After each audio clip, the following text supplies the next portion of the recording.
presented by Pi Network. Please welcome to the stage Nicholas Cocollis and Leah Callan Butler. Oh, I love it when we've got hecklers down the front. This is fantastic. What a great way to start. Well, thanks for joining us, everyone. Look, between deepfakes, AI agents, and a wave of social engineering attacks, proving your identity is becoming one of the most important and hardest problems to solve in crypto.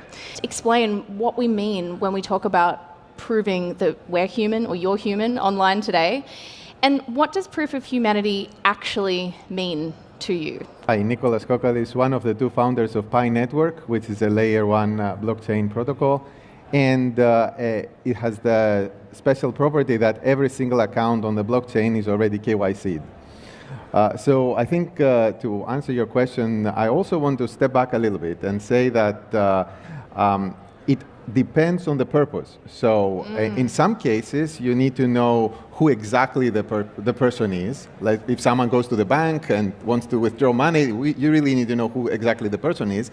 In other cases, you need to know whether what's the act of that is being conducted, whether it's happening by a human or a bot. Yeah. And in other cases, you want to know whether there are unique people behind a situation. So, like for example, if you had ratings on an online system, you don't want to allocate 1,000 ratings, 1,000 different product reviews to one act who created 1,000 bots.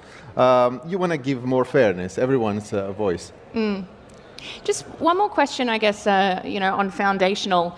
The second part of this title is not doxing yourself.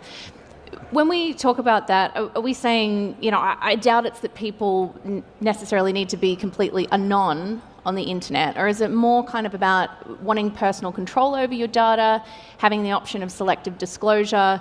How do you draw that line in terms of what is not doxing yourself?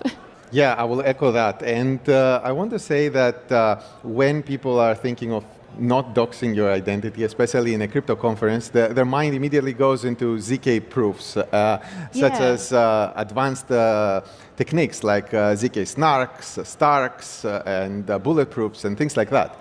But even though these techniques are a little more advanced, you need to mathematically convert your problem into a formula and then polynomial computations and other things. But in practice, you can have zero knowledge with existing primitives we all know and understand. Let me give you a very quick example. So imagine in the traditional world, you want to buy alcohol. So you go to the store. What you do is you give your driving license, and you are essentially showing all of your data for no reason, because all they need to know is whether you're above 21 or not. And instead, they're getting your home address, your date of birth, everything. Now, if you were to do this in a zero-knowledge way, you could actually have a KYC authority, let's say the Pi KYC authority, and that authority can provide you a statement. You are more than 21, above 21 years old, and give you the cryptographic signature of that statement, together with for example, your Face ID data. And then all you need to do is you need to provide that statement, and the recipient can check whether the signature is coming from the trusted third party in this case, and you've already proven that you are above 21 without delivering more information that's necessary.